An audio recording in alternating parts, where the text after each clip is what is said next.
तो लास्ट में जैसे हम लोग समझे थे कि अगर कोई रेक्टेंगुलर वाला है, ठीक है, तो उसका जो फोरियर ट्रांसफॉर्म होगा वो क्या होगा, a tau into sampling of omega tau by two. या फिर ऐसा रेक्टेंगुलर वाला वेव है तो उसका क्या हो जाएगा, ए टाउ, ये हो गया उसका highest magnitude into tau time period into sampling of omega tau by to. लेकिन अगर हमको क्वेश्चन देगा कि ए डॉट सैम्पलिंग के टी का अगर हमको यहाँ पे फोरियर ट्रांसफॉर्म पता करना है तो वो हम कैसे करेंगे, ये करेंगे हम लोग डुअलिटी के हेल्प से। ठीक है, तो डुअलिटी में यहाँ क्या करेंगे कि omega is equal to t हम लोग यहाँ डाल देंगे, यहाँ पे टी लगा देंगे। ठीक है, तो ये a tau sampling t into tau by two कर देंगे। ठीक है, तो यहाँ पे ए टाउ जो है वो एरिया होगा, ए इंटू टाउ, एरिया मतलब ये ए हो गया, और ये यहाँ पे ये टाउ हो गया। ठीक है, सो ए टाउ तो हो गया। ओके, ए नॉट का वैल्यू, उसके बाद फिर यहाँ पे के टी बचेगा। ठीक है, और के का वैल्यू क्या है, यहाँ पे टाउ बाय टू है। और क्या करेंगे कि यहाँ पर हम लोग इस वाले इसमें हम लोग क्या करेंगे कि t is equal to omega करेंगे तो क्या होगा कि टाइम रिवर्सल हो जाएगा। ठीक है, तो ये इधर आ जाएगा, ये इधर आ जाएगा, पर उससे कोई इफेक्ट नहीं पड़ेगा क्योंकि ये सिमेट्रिक है। और जो एम्पलीट्यूड था ए, उसमें क्या करेंगे, टू पाई मल्टीप्लाई कर देंगे। ठीक है, तो नीचे का टू ऊपर का टू कट जाएगा, ए पाई बाय के हो जाएगा। उसके बाद हमको यहाँ पे ए नॉट पाई बाय के मिल जाएगा। ठीक है, तो बेसिकली क्या किया है कि सैम्पलिंग का जो रहता है ए नॉट सैम्पलिंग के टी, इसका जो फोरियर ट्रांसफॉर्म होगा वो ऐसा रहेगा, माइनस के से प्लस के, ये फ्रीक्वेंसी डोमेन में। और इसका हाईएस्ट वाला क्या होगा, ए नॉट पाई बाय के। सपोज ये क्वेश्चन है फोर सैम्पलिंग थ्री टी। ठीक है, तो highest magnitude four pi divided by three हो जाएगा, क्या यहाँ पे के का वैल्यू यहाँ पे थ्री है। ठीक है, और ये टाइम कहाँ से कहाँ तक है, माइनस थ्री से थ्री तक है। ठीक है, ये इसका बन गया।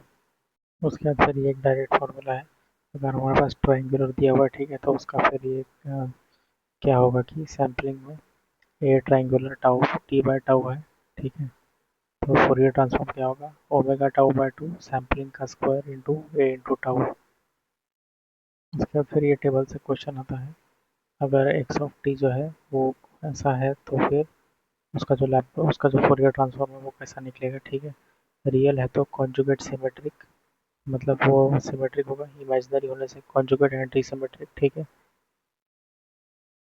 कॉन्जुगेट सिमेट्रिक का रियल होगा, मतलब इसका ये वाइस वर्सा। ठीक है, और ये भी कॉन्जुगेट एंटी सिमेट्रिक का ये वाइस वर्सा हो गया। कंटिन्यूस का अगर है तो ये नॉन पीरियडिक होगा, नॉन पीरियडिक होगा तो कंटिन्यूस। डिस्क्रीट होने से ये क्या करेगा, पीरियड ही कर देगा। डिस्क्रीट मतलब जो बीच बीच में आता है तो उसकी जगह वो क्या कर देगा, ऐसे पीरियडिक कर देगा, और पीरियडिक का डिस्क्रीट कर देगा। उसके बाद अगर कंटिन्यूस और पीरियडिक अगर दोनों है, ठीक है, कंटिन्यूस भी है वो और पीरियडिक भी है, तो ये क्या होगा, नॉन पीरियडिक प्लस डिस्क्रीट होगा, फिर कंटिन्यूस प्लस ये नॉन पीरियडिक हो गया तो क्या होगा, नॉन पीरियडिक प्लस कंटिन्यूस हो जाएगा। फिर क्या है, ये डिस्क्रीट प्लस ये पीरियडिक हो गया। ठीक है, तो डिस्क्रीट में पीरियडिक प्लस डिस्क्रीट, फिर डिस्क्रीट प्लस नॉन पीरियडिक अगर है तो ये कंटिन्यूस हो जाएगा, periodic plus continuous. Real plus ये क्या है ई, मतलब क्या है, एनर्जी ऑफ सैम्पलिंग फंक्शन, तो ये क्या होगा, आर प्लस ई। उसके बाद फिर ये आर प्लस ओ अगर है, रियल प्लस क्या बोलते हैं इसको, रियल प्लस, सॉरी ये जो है ई यहाँ पे ये इवन है। ठीक है, और ये जो ओ है ये है ऑड है। ठीक है, तो रियल प्लस ऑड बोलने से क्या होगा, इमेजिनरी प्लस ऑड। आई प्लस सी भी बोलने से इमेजिनरी प्लस इवन, ये भी रियल प्लस इवन। ठीक है, और यहाँ पे आई मतलब कि इमेजिनरी प्लस ऑड है तो ये क्या होगा, रियल प्लस ऑड। इसका ये क्वेश्चन दिया हुआ है। ठीक है, तो ये ट्रायंगुलर वाला है, इसका हमको एनर्जी निकालना है।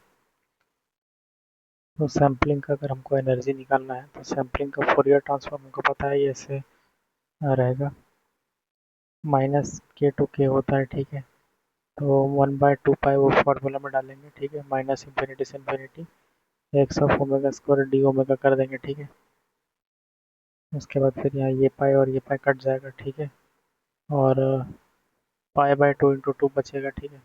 ये तो कांस्टेंट था एनीवेज, तो 1 - 1 + 1 ऐसे ये 2 हो जाएगा यहाँ पे। तो ये 2 और ये 2 कटेगा, हमको सिर्फ पाई मिलेगा, ठीक है। फोरियर ट्रांसफॉर्म ऑफ ये हमको निकालना है, ठीक है। तो पहले हम क्या करेंगे कि इस वाले पार्ट का हम लोग फोरियर ट्रांसफॉर्म निकालेंगे 1/2 + j ओमेगा, फिर यहाँ पे उसके पहले टी एन लगा देंगे, ये भी प्रॉपर्टी है, ठीक है। तो टी एन यानी कि मतलब टी था तो टी का क्या हो जाएगा, जे हो जाएगा, dot d/d omega 1/2 + j omega, ठीक है।